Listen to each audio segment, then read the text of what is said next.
चलिए बच्चों, आज हम atomic structure 11th class second chapter की दूसरी वीडियो स्टार्ट करते हैं। सेकंड वीडियो तो फर्स्ट वीडियो में हमने यहाँ तक आपको समझा दिया था, तो ये एज इट इज मैं यहीं से शुरू करता हूँ। देखो, फर्स्ट वीडियो में हमने जो बिना एक्सेप्शन वाले इलेक्ट्रॉनिक कॉन्फ़िगरेशन है, जैसे जिंक है, आपका कैल्शियम है, सोडियम है, ये सब हमने बनाए थे। अब आज फिर मैं आपको ये इस तरह से लिखा हुआ है, देखो 1s 2s 2p 3s 3p 3d 4s 4p 4d 4f, यानी एक एक सेल नंबर बढ़ाते जा रहे हैं, एक एक सब सेल बढ़ता जा रहा है। इसको कट करना मैं आपको एक बार फिर बता देता हूँ बच्चों, इसको कट कैसे करते हैं। तो देखिए, ये इस तरह से आप एक सिंगल कट करना है, फिर एक बार और सिंगल कट करना है। जो काम करना है 2 बार करना है। जैसे मैंने पहले सिंगल कट किया, एक बार फिर सिंगल कट किया, अब इसके बाद मैं करूंगा 2 कट, डबल कट। तो ये डबल कट हुआ, तो एक बार और डबल कट करूंगा, फिर इस बार मैं क्या करूंगा आप बच्चों, 3 बार कट करूंगा, सॉरी 3 कट करूंगा, तो एक बार फिर 3 कट करूंगा। अब इसके बाद हम 4 कट करेंगे, तो एक बार फिर 4 कट करेंगे। तो इस तरह से कट करना आपको आ गया। इस बार मैंने बच्चों ये एरो पॉइंट कर दिया है ताकि आपको ये पता लगे हमको किधर से स्टार्ट करना है और किधर पर फिनिश करना है। तो देखो ये 2s थोड़ा नीचे आ गया, कोई बात नहीं, इसको ऐसे लिख दो, चलेगा। अब हमको इलेक्ट्रॉनिक कॉन्फ़िगरेशन जो बनाने हैं, तो सबसे पहले मैं बनाता हूं आपका Fe का एटॉमिक नंबर होता है बच्चों 26। तो 26 का इलेक्ट्रॉनिक कॉन्फ़िगरेशन, तो हम यहां से स्टार्ट करते हैं। पहले इसमें इलेक्ट्रॉन जाएंगे, फिर यहाँ, फिर 2p में, फिर 3s में। जब ये खत्म हो जाएगा एरो, फिर इधर से शुरू करते हैं 3p में, 4s में, फिर 3d में, 4p में, 5s में, फिर 4d 5, इस तरह से जाता है। तो देखो 26 के लिए हम यहां से लिखना शुरू करेंगे बच्चों। तो दिस इज 1s2। 1s2 के बाद क्या आएगा बच्चों, फिर 2s2, और 2s2 के बाद क्या आएगा, इधर से शुरू करेंगे 2p। तो बच्चों इट इज 2p, और जितने इलेक्ट्रॉन उसमें जा सकते हैं 6, और 2p के बाद फिर क्या आएगा 3s2। अब 3s2 के बाद ये खत्म हुआ, फिर शुरू होगा 3p से 3p। तो बच्चों 3p6 आप देख पा रहे हैं ना यहाँ तक, 3p6 के बाद आएगा बच्चों 4s। तो चलो मैं आगे हो सकता आपको दिखे ना, यहाँ पे लिख देते हैं हम 4s2। 4s2 के बाद शुरू होगा बच्चों 3d। तो 3d, लेकिन 3d में क्या देखना है हमको, क्योंकि इलेक्ट्रॉनिक कॉन्फ़िगरेशन बनाना है केवल 26 का। तो हम गिन लेते हैं, काउंट कर लेते हैं, 2 और 2 4 और 6 10 और 2 12 और 6 18 और 2 20 हो गए, 26 भेजने हैं। तो डी सब सेल में तो बच्चों 10 इलेक्ट्रॉन जा सकते हैं, लेकिन हमारे पास तो केवल 6 बचे हैं, तो 6। तो this is the electronic configuration of Fe atomic number 26। तो इस तरह से जो एक्सेप्शंस नहीं है वो आप बहुत ही स्मूथली इस तरह से बना लेंगे। अब मेरे ख्याल से हम एक्सेप्शन डिस्कस कर देते हैं। तो जनरली इसमें स्कूल में एक्सेप्शन ही पूछे जाते हैं इलेक्ट्रॉनिक कॉन्फ़िगरेशन के। तो अभी आप जो पहले नंबर पे एक्सेप्शन लिखेंगे बच्चों, वो एक तो है क्रोमियम, और दूसरा है कॉपर, और तीसरा है आपका पीडी पैलेडियम। तो बच्चों ये आपके एक्सेप्शन है, ठीक है। तो इन एक्सेप्शन में इसका एटॉमिक नंबर होता है बच्चों 24, और कॉपर का होता है 29, और पीडी का होता है 46 पैलेडियम। ये तीनों ही एक्सेप्शन है जो आपको अच्छे से समझने हैं। तो इनमें क्या एक्सेप्शन है वो मैं आपको बता दें, एक बार आप याद रखेंगे। जब भी कभी किसी इलेक्ट्रॉनिक कॉन्फ़िगरेशन में D4 आता है तो उसको बच्चों लिखते हैं D5, और जब D9 आता है तो इसको लिखते हैं D10, और जब D के बाद F, इसके बाद बच्चों आएगा F6, तो इसको लिखेंगे F7, और फिर आएगा F13, तो इसको लिखेंगे F14। तो ये एक्सेप्शन है, इनको आप एक जगह पे नोट कर सकते हैं, और ये कैसे अप्लाई होगी ये बात वो मैं अभी बताता हूं। आप नोट करेंगे दीज आर एक्सेप्शंस, ठीक है। यदि किसी के इलेक्ट्रॉनिक कॉन्फ़िगरेशन बनाने में और एंड में D4 आ जाए, तो बस आप समझ लीजिए D4 को D4 नहीं बने रहने देना, आपको उसका D5 कर देना है। और वो इलेक्ट्रॉन कहां से आता है वो मैं सिखाता हूं अभी। और D9 होगा तो D10 बना देंगे, और F6 होगा F7 बना देंगे। और देखो इसकी एक वजह हल्की सी आप यहां पे समझ सकते हैं कि D4 ये हाफ फील्ड नहीं होता, पार्शियली फील्ड होता है। और डी सबसेल में क्योंकि 5 ऑर्बिटल होते हैं, हर ऑर्बिटल में एक एक इलेक्ट्रॉन भेज देंगे तो ये हाफ फील्ड बन जाएगा। देखो आपने अभी थोड़े पहले वीडियो में पढ़ा था कि इस तरह से डी सबसेल जो आपकी होती है बच्चों, ये इसमें 5 ऑर्बिटल होते हैं और यदि उसमें 4 इलेक्ट्रॉन जाएंगे तो पहले इलेक्ट्रॉन एक एक करके जाता है, ये भी याद रखना फिलहाल में ऐसे करके D4।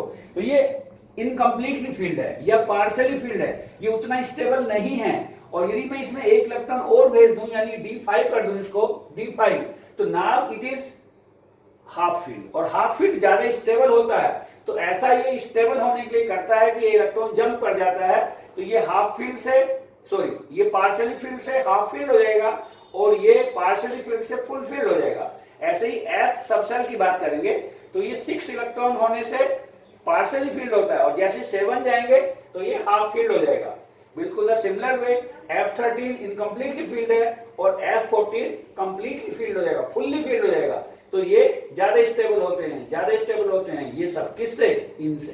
तो यहां तक मेरे ख्याल से एक्सेप्शन की बात आपको क्लियर हुई है। अब हम इसका एक एग्जांपल लेते हैं और फिर उसको बनाते हैं। तो देखो मैंने पिछली वीडियो में कहा था कि 30 तक के आप याद ही रख लेंगे तो चलेगा। भले हमने यहाँ पर ये इस तरह से लिखा हुआ है, वहां से आप देख भी सकते हो, बट अदरवाइज 30 तक का याद हो तो चलेगा। तो देखो हम क्रोमियम एटॉमिक नंबर 24 लेते हैं, तो जब इसका इलेक्ट्रॉनिक कॉन्फ़िगरेशन बनाएंगे बच्चों तो 1s2 1s2 के बाद क्या आएगा ऊपर देखो 2s2, 1s2 के बाद आएगा बच्चों 2s2 के बाद 2p6, फिर आएगा 3s2 3p6 4s2। अब आप गिनेंगे तो 20 हो चुके होंगे, 2 2 4 6 10 2 12 और 6 18 और 2 20 हो गए। और देखो यही से लिखे हैं 1s2, ये रहा 1s2, उसके बाद 2s2, दिस इज 2s2 के बाद 2p6 देन 3s2 के बाद 3p6 तो 3p6 और फिर 3p6 के बाद 4s2 तो दिस इज 4s2। तो ये आपने काउंट किए इलेक्ट्रॉन्स, ये सब मिलाकर के 20 हो गए। लेकिन आपको बनाना क्या है, क्रोमियम 24, तो इसका मतलब 4 इलेक्ट्रॉन्स अभी और इसमें भेजने हैं। तो 4s के बाद आएगा क्या बच्चों, 4s के बाद आता है 3d। तो 3d में कितने इलेक्ट्रॉन बचे हैं जाने के, 4। तो ये इस तरह से आपका इलेक्ट्रॉनिक कॉम्बिनेशन बन चुका है। लेकिन बच्चों थोड़ी ही देर पहले आपने पढ़ा था कि D4 तो आता ही नहीं है, तो एक्सेप्शन होता है। इसका मतलब ये हुआ कि इस D4 को आपको D5 बनाना है। चलिए बनाते हैं, कैसे बनता है। तो आप लिखेंगे 1s2 then 2s2 then 2p6, उसके बाद बच्चों 2p6 के बाद 3s2 देन 3p6 और फिर देखो ये जब D5 होगा तो इसको मैं थोड़ा गैप देता हूं, यहाँ पर 3d5 ये लिख दिया मैंने, लेकिन मैंने बीच में ये लिखना छोड़ दिया यहाँ पर, ठीक है ना। तो इसको ध्यान दो, ये जो एक इलेक्ट्रॉन आया है ये यहीं से इधर जंप करेगा, तो ये तो D5 हो जाएगा और यहाँ कितने इलेक्ट्रॉन बचेंगे, एक, 4s1। तो ये इसका इलेक्ट्रॉनिक कॉन्फ़िगरेशन बनेगा क्रोमियम का। अब एक बात और ध्यान से रखना है, ये जो 4th सेल है ये आउटर मोस्ट सेल है, बड़ी सेल है, और 3 छोटी सेल है। तो हमेशा इसको लिखने में ध्यान रखते हैं कि छोटी सेल को पहले लिखते हैं। तो मैं 3d को पहले लिख दूं, 4s को बाद में लिख दूं, तो वो ज्यादा करेक्ट माना जाता है एक तरह से। तो 1s2 2s2 2p6 फिर बच्चों 3s2 3p6 और 3p6 के बाद अब जो आएगा वो आएगा दैट इज 3d5 और उसके बाद आएगा बच्चों 4s1। फिर एक बात ध्यान से सुनना, पहले फिलअप होगा 4s, लेकिन जब लिखेंगे तो 4s को मैंने लिखा बाद में लिखने का ये मतलब नहीं है कि इलेक्ट्रॉन इसमें एंटर भी बाद ही में हुआ है। एंटर इसमें इलेक्ट्रॉन पहले हुआ है, लेकिन क्योंकि छोटी सेल को पहले लिखना होता है इसलिए हमने छोटी सेल को पहले लिख दिया 3d को, जबकि इलेक्ट्रॉन 3d में बाद में फिलअप हुआ है, पहले 4s में फिलअप हुआ है। यहां तक क्लियर हुआ। अब क्वेश्चन ये है कि ये जो D4 था ना बच्चों, ये हमने बनाया है D5, तो वो इलेक्ट्रॉन आया कहां से, तो आपने तो कहा 4s से आ गया, बट किसी नई जगह पे जब हम देखेंगे तो हमें पता रहना चाहिए वो कहां से आता है। देखो ये जो एनर्जी लेवल है, ये जो सेल होती है, सेल बोलो, ऑर्बिट बोलो या एनर्जी लेवल बोलो, एक ही मतलब होता है। तो ये थर्ड है एनर्जी लेवल, थर्ड, और इसका नियरेस्ट और हायर एनर्जी लेवल कौन सा होगा। एनर्जी लेवल का मतलब होता है सेल नंबर। तो तीसरी सेल की नजदीकी और उससे बड़ी कौन सी सेल है, तो 3 से बड़ी और नजदीकी 4 होगी ना, तो उस सेल से इलेक्ट्रॉन जंप करता है। तो हमेशा इलेक्ट्रॉन कहां से आता है बच्चों, नजदीकी और बड़ा एनर्जी लेवल, यानी नियरेस्ट हायर एनर्जी लेवल। तो आप लिख सकते हैं nearest higher energy level. Energy level का मतलब बच्चों सेल, नजदीकी और बड़ी, नियरेस्ट हायर एनर्जी। देखो गलती से यहां पे हो सकता है 5 होता और ये 3 में इलेक्ट्रॉन आपको लाना है, तो फिर 5 से नहीं लाते, 4 से ही लाते, क्योंकि 4 उसकी नजदीकी और बड़ी है। तो nearest higher energy level. I think आपको समझ में आ गया होगा। फिर भी यदि कोई डाउट है तो अगले एग्जांपल से ये और क्लियर हो जाएगा। ठीक है बच्चों, तो चलिए ये आपने लिख लिया होगा आई थिंक। अब इसका नेक्स्ट एग्जांपल लेते हैं और फिर उसमें ये बात थोड़ी और क्लियर हो जाएगी। तो देखो बच्चों, अब हम एग्जांपल लेते हैं सपोज कॉपर। नेक्स्ट एग्जांपल है हमारा कॉपर। कॉपर, इसका एटॉमिक नंबर होता है 29। हमने कहा था आपको 29 भी एक्सेप्शन होता है, तो एक तो यही से पता चल गया कि एक्सेप्शन है, तो लिखना शुरू करो वहीं से बच्चों। 1s2 2s2 2p6 3s2 3p6 4s2। तो देखो 20 हो चुके हैं यहां तक 20 हो चुके हैं, लेकिन हमको बनाना है 29। इसके सामने लिख देते हैं इसको कॉपर, ऐसे करके 29 हमको बनाना है कॉपर 29। तो अब इस 4s2 के बाद क्या आता है बच्चों, ये ना 4s के बाद है 3d। तो यहां लिखेंगे 3d, और d में तो 10 इलेक्ट्रॉन आ सकते हैं, लेकिन हमारे पास है कितने, टोटल 29 है और 20 यहां तक आ चुके हैं, तो 9 ही बचे, तो ये आ गया 3d9। This is 3d9। अब बच्चों ये देखना है कि d9 तो एक्सेप्शन होता है, ये तो हमने बताया था, d9 तो कभी रहता नहीं है, d9 तो एक्सेप्शन होता है। तो ये 3d9 का हो जाएगा 3d10, और वो एक इलेक्ट्रॉन कहां से आएगा, 3 से बड़े वाली एनर्जी लेवल यानी कि 4, तो ये आएगा यहां से। तो दिस इज 4s1, और जो यहां तक का है एज इट इज, इसको पूरा यहां तक ऐसे छाप देंगे, बिल्कुल करेक्ट लिखा जाएगा। और फिर हमने लिखने का क्या तरीका बताया, इस लाइन के ऊपर जो लिखा है वो तो एज इट इज यहां आ जाएगा। हमने कहा छोटी सेल को पहले लिखते हैं, तो नो डाउट 3d10 और उसके बाद 4s1।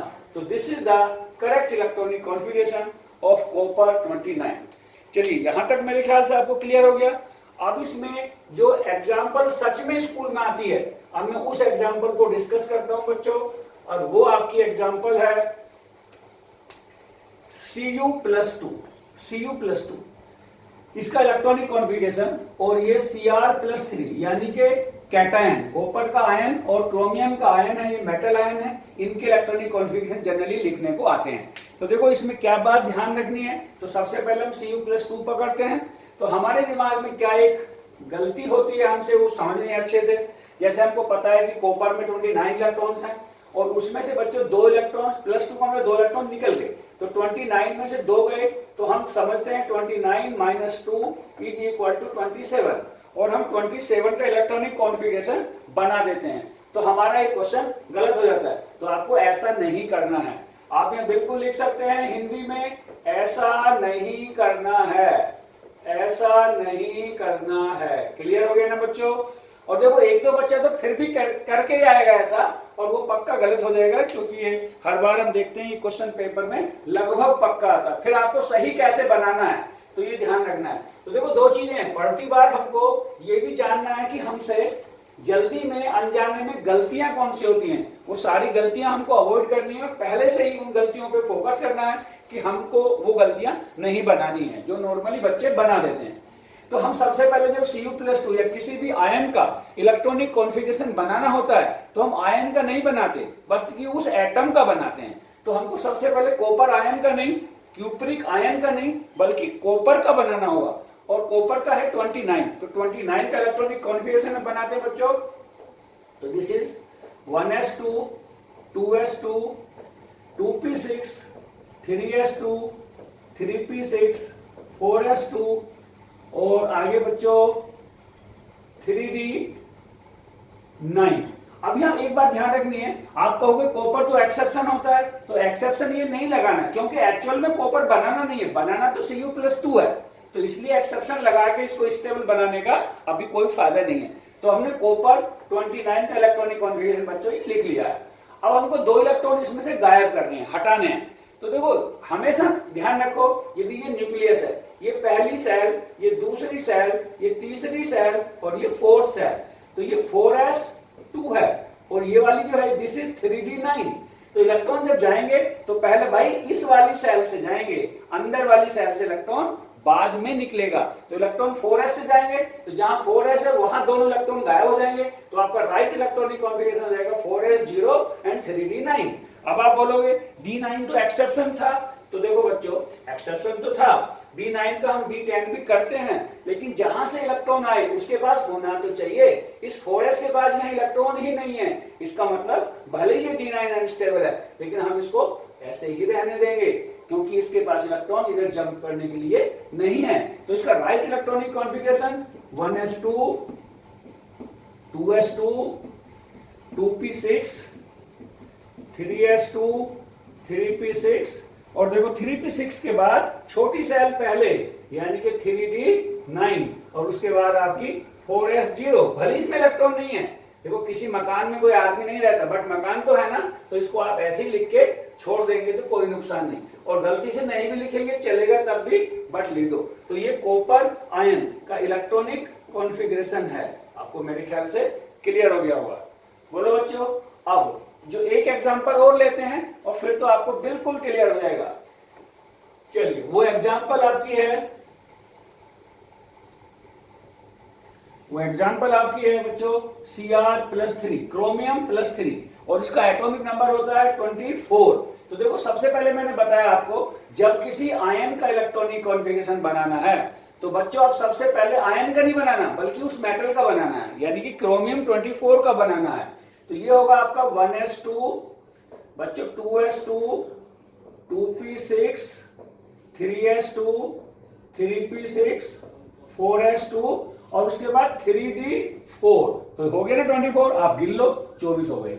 अब उसमें से इलेक्ट्रॉन कितने निकालने हैं बच्चों? 3। जब 3 इलेक्ट्रॉन निकलने हैं तो अभी आपने सीखा है कि इलेक्ट्रॉन हमेशा वैलेंस सेल से निकलता है। वैलेंस सेल तो बच्चों 4 है, तो 2 इलेक्ट्रॉन दोनों के दोनों बाहर हो जाएंगे ऐसे, लेकिन इलेक्ट्रॉन तो 3 निकालने थे ना, तो जो एक इलेक्ट्रॉन बचा हुआ है वो बच्चों निकलेगा 3d से।